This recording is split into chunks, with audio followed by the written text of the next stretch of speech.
La plupart des gens sur Terre, y compris moi, auparavant je fonctionnais de cette façon. Je fonctionnais à partir de moi et de ce que je désirais.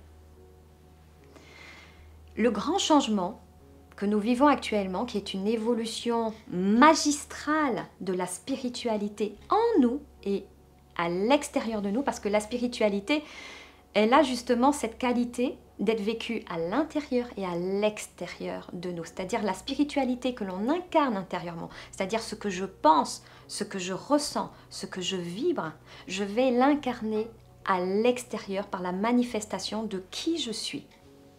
Il y a 4 stades dans l'évolution de la conscience personnelle, c'est-à-dire la conscience de l'individu, elle n'est pas la même pour tout le monde. Chaque individu est à différents stades de la conscience. En fait, c'est que la plupart des gens aujourd'hui cherchent à agir en fonction de ce qu'il est, c'est-à-dire de son propre paradigme, de ce qu'il est, de ce qu'il pense. Et on nous habitue dès notre naissance à avoir des objectifs vers l'extérieur, à décider de ce qu'on veut et à l'obtenir, c'est-à-dire avoir un objectif, à tout faire pour l'avoir. En fait, la conscience, elle vibre sur 4 niveaux d'évolution différents. Le premier stade, ce sont les individus, la personne qui va penser qu'elle a envie d'avoir tel emploi et elle va tout mettre en œuvre, c'est son objectif pour avoir cet emploi. Rien n'existe autour, le mystère plus grand que soi n'existe pas. Elle se fixe un objectif pour avoir cet emploi. Elle peut l'avoir parce qu'elle a cet objectif. Donc elle va attirer à elle les forces pour avoir cet emploi.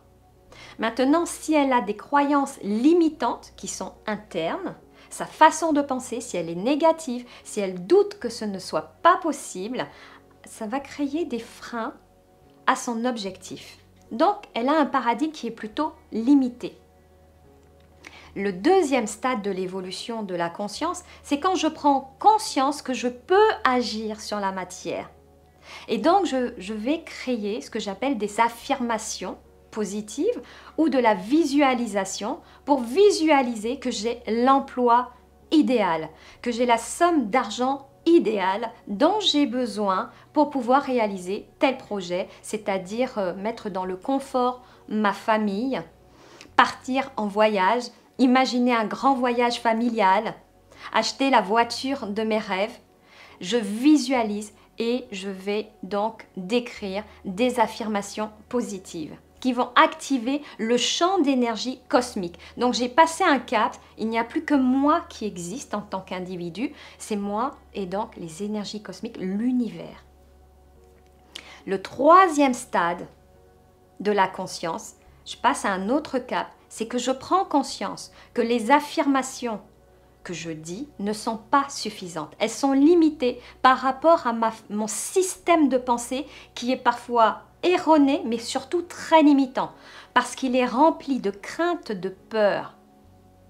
Et donc ce troisième stade, je vais non plus vouloir agir sur les événements, ni sur les situations, ni sur les personnes.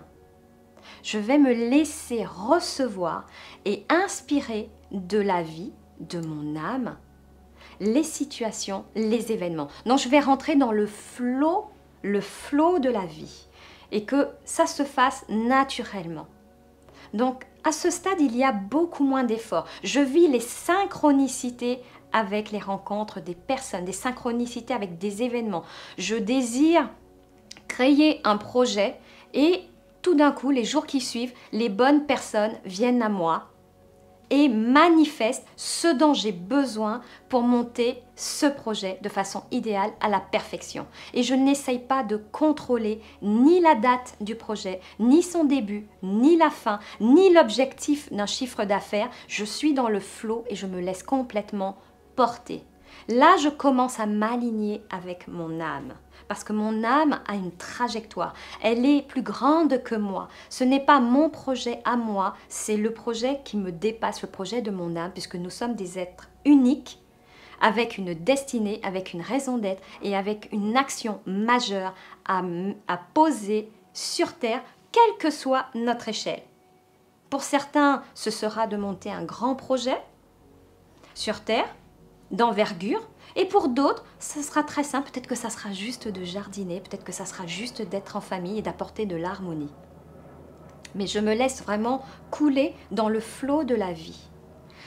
Le 4e stade, c'est le stade ultime, c'est le stade où je fais corps, je suis unifiée avec l'intérieur de moi et l'extérieur. C'est-à-dire que je plonge, tout mon être est plongé dans l'unification de la grande conscience. Il suffit que je pense quelque chose, qu'il se manifeste automatiquement, dans les heures qui suivent, dans la minute, dans les secondes, parce que l'ego est en retrait, il n'y a pas de moi, je veux. Il y a tout simplement que j'ai fusionné avec l'esprit de mon âme, de ce qu'elle veut sur Terre. Et quand je suis parfaitement alignée avec mon âme, à ce moment-là, eh bien, je vis le rayonnement. Et je deviens un rayon de lumière pour les autres, parce que ma vibration est extrêmement élevée. Et du coup, en allant à la rencontre des autres, eh bien, j'illumine juste en étant, pas en essayant, pas en démontrant, pas en essayant de montrer, de convaincre. Je suis qui je suis, en étant pleinement ce que je suis et en me laissant guider par mon âme parce que j'ai fusionné avec l'être et je ne réfléchis plus. C'est.